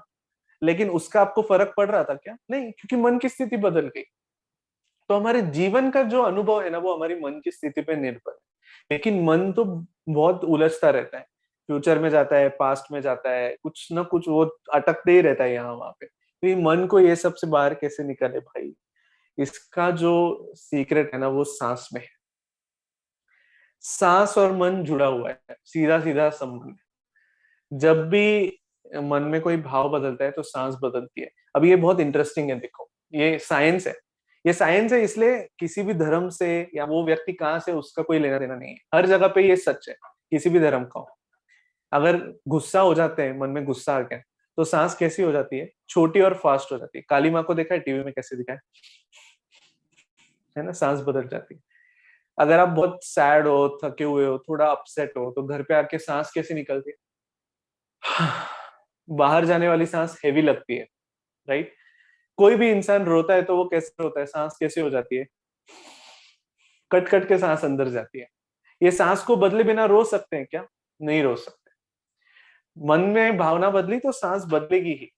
आप बहुत खुश हैं, कुछ अचीव किया है, स्टेज पे आपको पुरस्कार मिल रहा है, तो अंदर जाने वाली सांस कैसे हो जाती है, प्रोमिनेंट, अचीवमेंट का सेंस होता है उसमें, है कि नहीं। तो भावनाएं बदली तो सांस बदली ना। इसी का उल्टा कर सकते हैं हम लोग। सांस को अगर हम लोग नियंत्रित करेंगे, सांस पे अगर हम सांस के साथ थोड़ा खेलेंगे, तो मन अपने आप शांत हो जाता है, मन में जो भावना है वो शांत हो जाती है। ये बहुत बड़ा सीक्रेट है और ये बहुत बड़ी कला है, ये सब तक पहुंचाना है, यही है हैप्पी कोपरगांव का उद्देश्य है। 9 साल पहले मैंने आर्ट ऑफ लिविंग के कोर्स में सुदर्शन क्रिया की, जो एक सांसों की प्रक्रिया है। वो करने के बाद जो मुक्ति, मन का जो मुक्ति, जो बाहर चलने वाला, जो कंटिन्यूअसली चलने वाला जो मन है, उससे जो मुझे वो मुक्ति का अनुभव हुआ वो क्रिया करने के बाद, और जो पहली बार मैंने वो शांति का अनुभव किया मेरे अंदर, वो मैं चाहता हूँ मैं सबको दूं। और वो ही मिशन लेकर मैं अभी ये सब कर रहा हूँ, हैप्पी कोपरगांव और ये सब। तो आर्ट ऑफ लिविंग का कोर्स आप लोगों को बिल्कुल करना चाहिए। कितना पैसा और कितना टाइम हम लोगों ने इन्वेस्ट किया है बहुत सारी चीजें सीखने में, अभी इसमें भी टाइम इन्वेस्ट करना और पैसा इन्वेस्ट करने की जरूरत है। अपने आप को समझो, मन को समझो, हम सबको ये करने की जरूरत है। मन शांत होगा ना, तो ही हम जीवन का पूरा आनंद दे सकते हैं। नहीं तो बाहर हम बहुत कुछ बना लेंगे, लेकिन अंदर पूरा ज्वालामुखी चलता रहता है दिन भर में। सब कुछ बाहर भी सही होना चाहिए और अंदर भी सही होना चाहिए, तभी जीवन में पूर्णता आती है। हम लोग अभी तक बहुत बार क्या करते हैं, सिर्फ बाहर ही सब कुछ सही करने में लग जाते हैं, अंदर वो जो चल रहा होता है उछल पुछल उसका देखते ही नहीं है। उसको देखने की जरूरत है। ये आर्ट ऑफ लिविंग का कोर्स हो रहा है कोपरगांव में, 21, 22, 23, 24, ये 4 दिन निकालो, चलो देखते हैं ये क्या उथल पुथल है, इसको थोड़ा शांत करते हैं। आराम से बैठ के, जैसे हम बचपन में कैसे थे, छोटा बच्चा कैसे होता है, मुक्त होता है। हम सब लोग छोटे थे तब मुक्त थे, 3 4 साल के थे तो पूरा मुक्त थे हम लोग। बाद में जाके ये सब अटक अटक गया मन, इसको फिर से मुक्त करने का चलो थोड़ा चेष्टा करते हैं। और होता भी है, सुदर्शन क्रिया वैसी प्रक्रिया है, इसलिए पूरे दुनिया में वो फेमस है। आपने सुना भी होगा आर्ट ऑफ लिविंग का नाम, गुरुदेव श्री श्री रविशंकर जी का नाम, इन्होंने ही वो सुदर्शन क्रिया, मैं तो बोलूंगा गिफ्ट दिया है सबको। और आप सब लोग उससे वंचित मत रहो, जो भी कोपरगांव में है बिल्कुल एक बार वो सुदर्शन क्रिया का अनुभव करो, ठीक है। और मैं ऐसा बोलूंगा, जो भी लोग सुदर्शन क्रिया करना चाहते हैं ना, आप चैट बॉक्स में अपना नंबर और नाम डाल दो, हमारे वॉलेंटियर्स आपको फोन करके आपको रजिस्टर करवा देंगे। 21, 22, 23, 24 रोज सुबह सिर्फ 6 से 8:30 बजे, 2 ढाई घंटे का समय आपको देना है। खुद के लिए इतना तो दे सकते हो ना, यस और नो? अभी तक दिया नहीं है, अभी देना शुरू करना चाहिए, है कि नहीं? तभी जीवन में पूर्णता आएगी। बाहर सब सही रहेगा, अंदर भी सब सही रहेगा, तो सब मौजा ही मौजा है फिर। हाँ, नंबर डाल रहे हैं बहुत सारे लोग, आप सब लोग नंबर डालते रहो। तो दीपक सर, आप है ना स्क्रीनशॉट ले लो इसका, तो हमारे वॉलेंटियर्स फिर इनको फोन करेंगे। सुधा भल्ला जी 9813, वो सब अपना नाम और नंबर डालो। बाकी लोगों को और लेक्चर की जरूरत है क्या इसका महत्व समझने के लिए, सुदर्शन क्रिया का? मैंने पहली बार यूट्यूब पे गुरुदेव को सुना था, उसके बाद मैंने इमिडिएटली कोर्स कर लिया था। मैंने बोला ये सबसे जरूरी चीज है, ये मेरे पास अगर मेरे जीवन में मेरे को पता चल गया कि मेरे मन को कैसे संभालना है, तो फिर मस्त है। फिर मैं वही बोल रहा हूँ, आम खाते खाते आप। हाँ सर। हाँ हाँ, वो सब आप स्क्रीनशॉट ले लो, हम लोग ये कर देंगे। ऑनलाइन भी होता है ये, बट कोपरगांव में जो लोग हैं वो नंबर और नाम डालें, हमारे वॉलेंटियर्स आपको रजिस्टर करवा देंगे, ठीक है। चलो आगे बढ़ते हैं, ये बहुत जाते जाते सर, समाज में बहुत सी गलत फहमियां हैं दांतों के बारे दांतों में। के बारे में और उनके ट्रीटमेंट के बारे में। हम्म। तो हाँ, वो सब गलतफहमी मैं एक बार क्लियर कर देता हूँ, क्योंकि हम लोग को रोज सुनना पड़ता है। और हमको तो सुन के बहुत एंटरटेनमेंट होता है, बहुत हंसी आती है ये सब सुन के, जब पेशेंट्स आके बोलते हैं सर दांत निकालने से आंखों में कुछ तकलीफ हो जाएगी क्या? बिल्कुल नहीं। ऐसा होता तो हर दांत के दवाखाने के साइड में आंखों का भी दवाखाना खुल जाता, और जिनके जिनके दांत निकले उनको सबको आंखों का ट्रीटमेंट करवाना पड़ता। ऐसा कुछ नहीं है। और ऐसे बोलने वाले लोगों को कुछ पता भी नहीं होता है, वो सब गली के डॉक्टर्स होते हैं, व्हाट्सएप फॉरवर्ड वगैरह होते हैं, ये सब नहीं है। और कुछ लोग बोलते हैं दांत साफ करवाने से दांत हिलने लगते हैं क्या? बिल्कुल गलत। दांत साफ नहीं कराओगे तो वो हिल के गिर ही जाएंगे 100%। एटलीस्ट आप साफ कराओगे तो वो थोड़ा मजबूत होंगे और कुछ और साल तक चलेंगे। दांत साफ करने से दांत हिलते नहीं है। दूसरा, जैसे मैंने बोला, कड़क ब्रश यूज करने से ज्यादा अच्छा सफाई होती है, बिल्कुल गलत।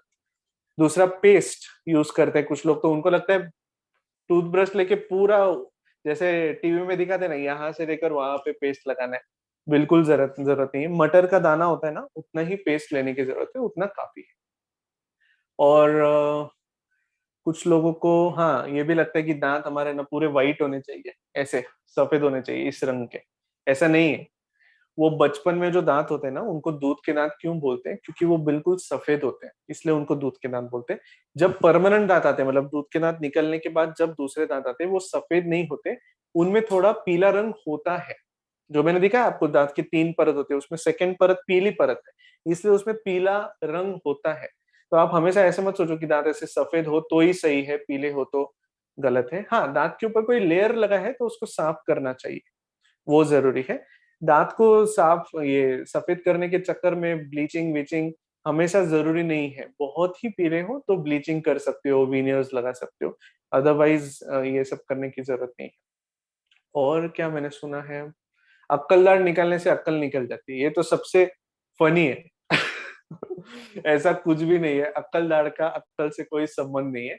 वो सिर्फ क्या है ना, अक्कल दाढ़ 18 से 25 की उम्र में आती है।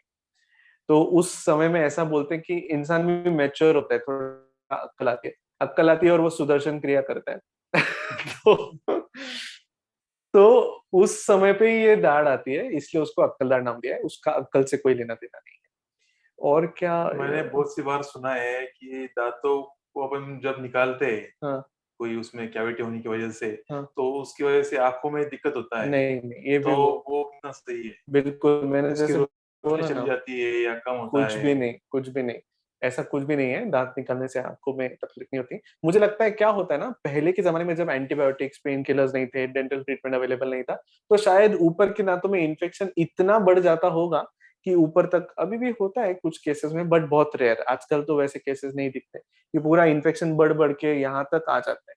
तो उन केसेस में शायद स्प्रेड हुआ होगा कभी, तो वहां से ये शुरू हुआ होगा, पता नहीं, बट वो कहाँ से शुरू हुआ।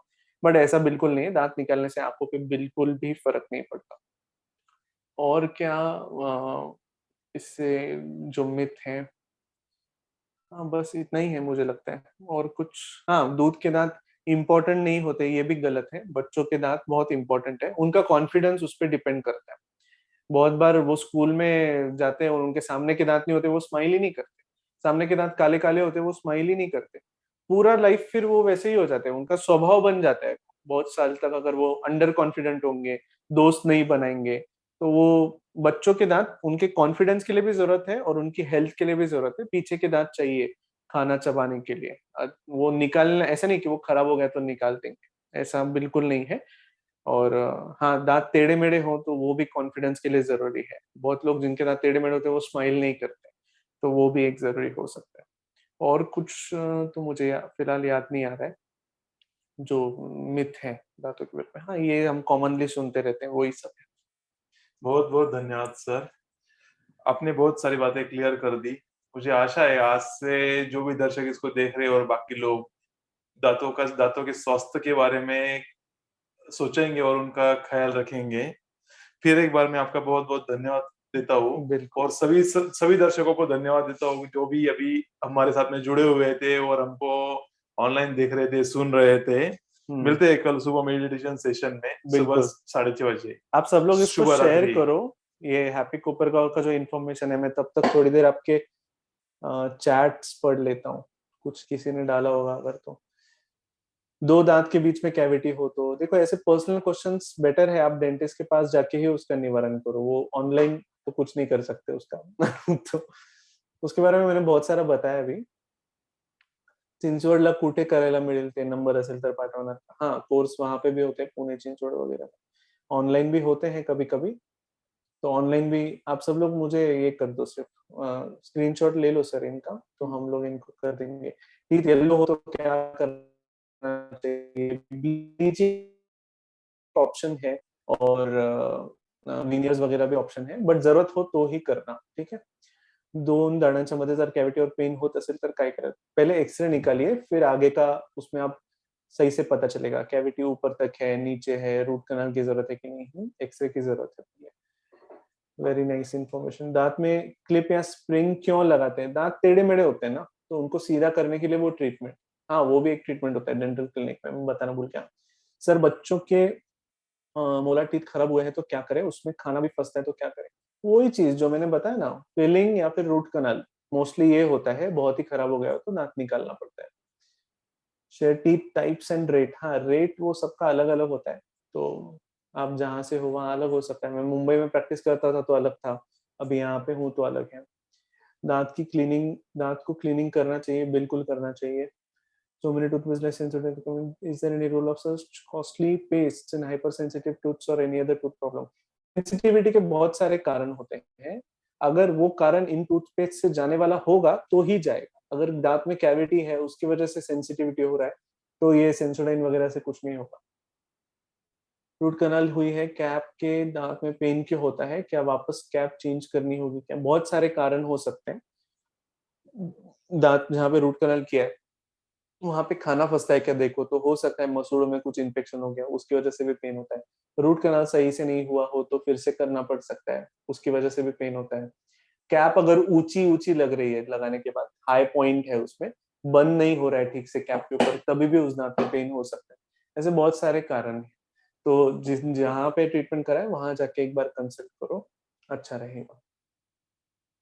How can we prevent common problem, very nice, बहुत अच्छा। बाकी सब तो अच्छे कमेंट्स में देख रहा हूँ।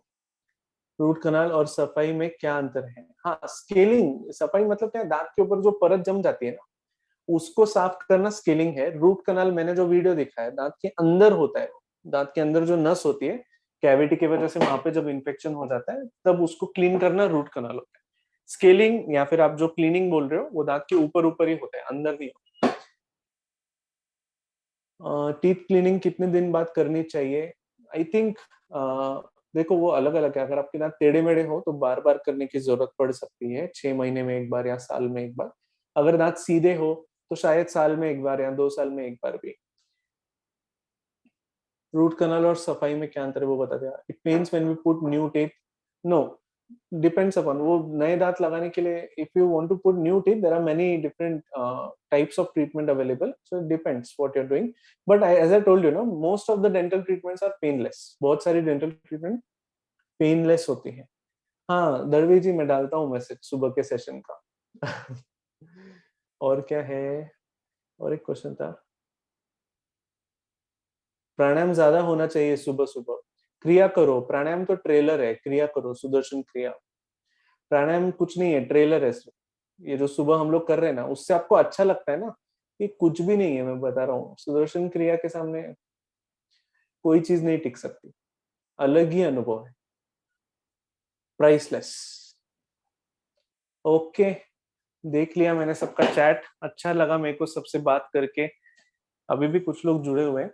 कल मिलते हैं सुबह सेशन में 6:30 से 7:30 बजे। ध्यान करेंगे, प्राणायाम करेंगे। इम्प्लांट कभी करू शकतो? बहुत डिपेंड है, कभी कभी दांत निकालने के बाद उसी दिन इम्प्लांट भी कर सकते हैं। ये जो इम्प्लांट का क्वेश्चन है उस पे बहुत बार कुछ दिन रुकना पड़ता है।